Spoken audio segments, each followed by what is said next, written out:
What is good for absolutely nothing. Rise and grind, folks. Guys, I am on the way to an existing maintenance customer. This is a heat maintenance on a gas furnace. I believe this furnace is like past 10 years old. I think we replaced the capacitor, if not last year, about 2 years ago. They have a 90% furnace and a straight AC. I don't think anything got replaced on the furnace. Not at this property, I believe. But guys, I am almost there right now. Let's go get the party started. I'll see y'all when I get inside. Guys, I'm inside. Let me turn the light off here so I can zoom out. And the tenant already cleaned the filter. This is a 16 by 25 by 1 washable filter. Now guys, these personally aren't my favorite. I like the replaceable filters. Sometimes with these washable filters, even if the customer get a hose or get a rag and wash these down, you never know what material you can't really wash off on these filters. I mean, they work as long as you keep them clean, but for the most part, filters are supposed to be disposable. You never know, like I said, what this filter attracts, and the idea of keeping this in the unit, for an extended amount of time is definitely not a good idea. But to each his own. Washable filters are great, but as long as you get the right size, there's nothing wrong with getting the replaceable filters. And make sure the arrow always goes in the right direction. This washable filter, similar to a pleated, typically is recommended for customers to check and or clean this about every 2 to 3 months. Definitely, it depends on the usage. Also depends on if the customer has any pets. Sometimes if the customer has a lot of pets, you may have to check this at a maximum every 2 months, if not every month.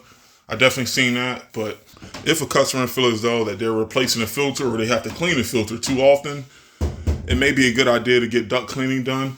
Typically, duct cleaning is best to get that done every 4 to 5 years. You typically don't have to get duct cleaning done every year. If you have to get duct cleaning done every year, then somebody might be sabotaging your house, putting a lot of dust in your duct work. But like I said, guys, in the event that the customer is getting work done to the house, it's definitely recommended to get duct cleaning done at least once to make sure there's no debris and drywall and all that stuff. You don't want that to stay inside your duct. So typically every 4 to 5 years, guys, is a rule of thumb for duct cleaning, on top of keeping the filter cleaned and or replaced. But guys, let me open this up and let's get to it. I'll be back. Guys, this is a Trane AUX 90% furnace, and this is a 2008.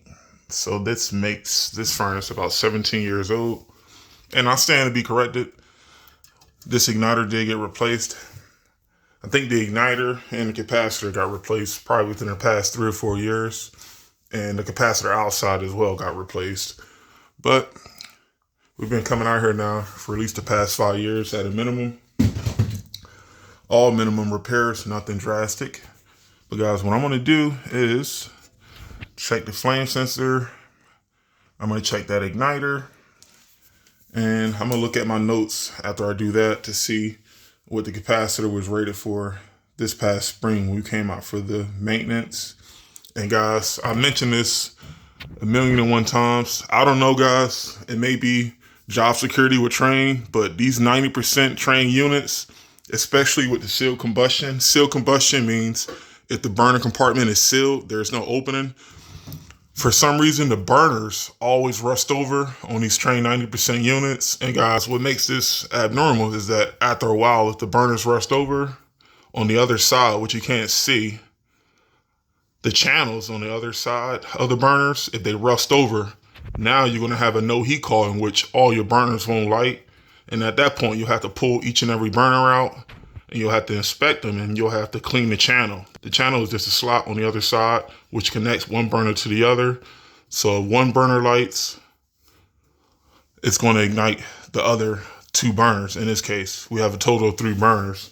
But guys, for some reason, Trane is the only 90% brand that goes through this. I don't know if maybe it's in the design, but I already had this happen last winter, in which this was a no heat call, and I go there and only 1 burner is lighting. So I don't know if there's a shelf life on these particular burners, but I never had this issue with other manufacturers in regards to sealed burners on 90% units.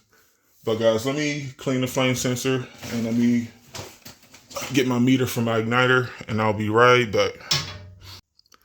All right, to be expected. This flame sensor can use some cleaning, and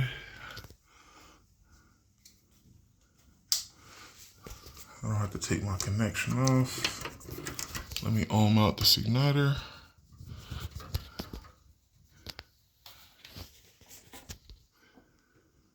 $54, not bad. And this is the hot rod. The glow fly igniters are the smaller ones, but universal igniter or OEM, you always want to ohm out your igniter. Now guys, there's a chart. This could vary per manufacturer, but ohming out igniters is very simple. And if you guys are out here doing maintenances, this is very important. If you ohm out igniters, every igniter has a tolerance or a range similar to a capacitor, even if the furnace is still working. If your igniter ohms out of range, for instance, if the range calls for a maximum of 50 ohms and you're getting 54, even if the igniter is still working, you should bring this to the customer's attention and let them know that an ohm reading outside of range on the igniter is a good indicator that this igniter is probably on its way out. And to avoid breakdowns, it's highly recommended that you recommend replacing the igniter. And once again, guys, that's the purpose of the maintenance, is to bring this to the customer's attention. Anything that could cause a breakdown, you want to avoid it 100%. But guys, 54 is definitely good. We're still within range. But once again, for clarity, every manufacturer has a tolerance on their igniters. This is all public information. You can pull it up and it'll give you the expected range. Most igniters are good up to like 90, 95 ohms. But once again, always do your research and you can get the specific data and the tolerances for almost every part on every manufacturer. But most importantly, make sure the customer knows about this before it breaks. Last thing you want to do is not tell the customer anything and just assume just because the igniter is working that it's still okay. And then as soon as you leave, the igniter blows its last breath and now you got recalls to deal with. So definitely don't want to deal with that, guys. But what I'm going to do, let me clean this flame sensor and I'll be right back. All right, guys. Looked at my records. That cap was still within range. That's a 7.5 cap. It was at 7.5 last spring. That's okay. And I just cleaned my flame sensor. What I'm gonna do is I'm gonna put my flame sensor back, refasten the igniter. Definitely gotta wipe down these burners. And I'm definitely gonna inspect the burners too. I'm gonna make sure the channels on the other side is not full of scale and rust. Give me a minute, I'll be right back. All right, guys, got my burners out. And these were the channels that I was alluding to earlier. So you see there's two sides to the burner. There's an entry point where the gas flows from the manifold, and the other end where you'll typically see the flame. This is the entry point to the heat exchanger. These are the channels that I was alluding to. You see this? Once these channels scale up, this could 100% cause not all your burners to light, and this unit will turn off on a flame sensor error.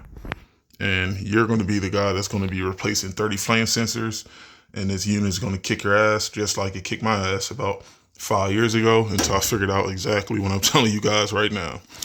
On the maintenance, hopefully this doesn't happen on a no heat call. Hopefully you guys catch this before these channels foul up. Typically what I like to do is, of course, you can get some sandpaper. Depends on how bad it is. If it's okay like this, if you can see the visible 1/4 inch gap on both sides, you're good. But if you can't see the gap in between, you can get a thermostat flathead screwdriver.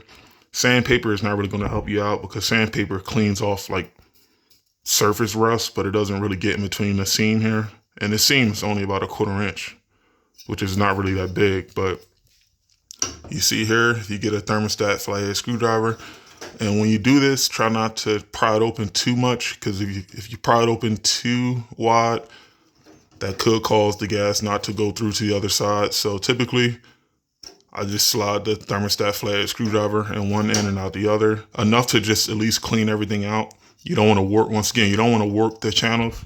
You just want to clean it. But Worst case scenario, guys, if you clean all 3 burners and they still don't light, of course, you have to go through your progressions, make sure you got enough gas pressure, blase, blase. But if all else fails, you can always just replace the burners. I never had to replace a burner assembly on a furnace. I did have to replace burner assemblies on boilers. Those are much larger and they take a lot more wear and tear.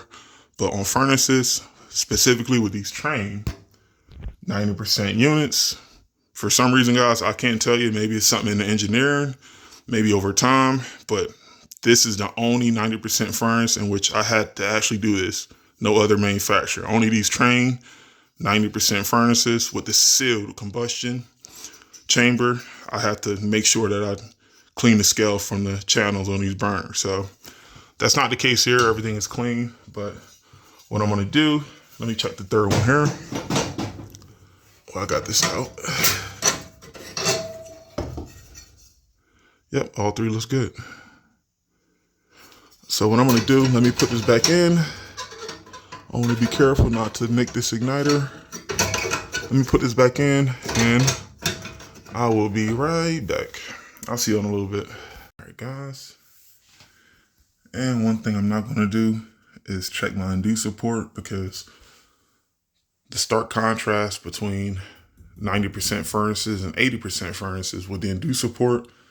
With the 80% furnaces, you'll typically have to deal with rusted inducer ports, which could cause intermittent pressure switch problems.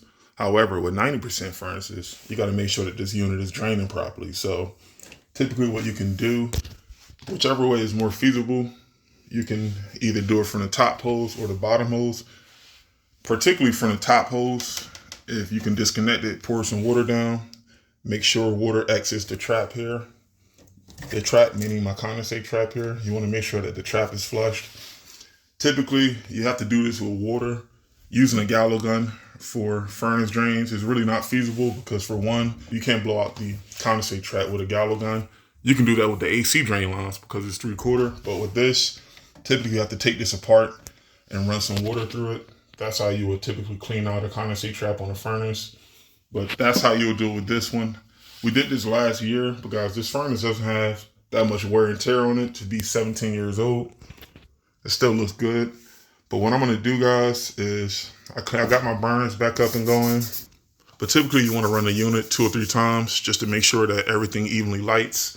You don't have any misaligned burners, anything like that. But I'm going to do that, guys. I'm going to test this unit at least 2 or 3 times. And that's all there is to it here, guys. Everything else is rocking and rolling. Knock on wood, for 17 years old, this furnace is definitely still in pristine condition. And the tenant, like I said, the landlord got us to come out for maintenance from the get-go, but the tenant took care of the filter. And so far, so good. And similar to the AC, the condenser outside is kind of crooked, but I told the landlord last spring, when it comes to it, they can probably just put a brick or something underneath the unit. They don't have to really get too drastic with leveling that unit. It's only like a slight tilt. As a matter of fact, I can show you guys that when I go downstairs, but let me get this out the way. Let me put the doors back on and let me, I got everything here. Let me put the doors back on and let me test this unit a few times. I'll meet you guys outside. All right, guys.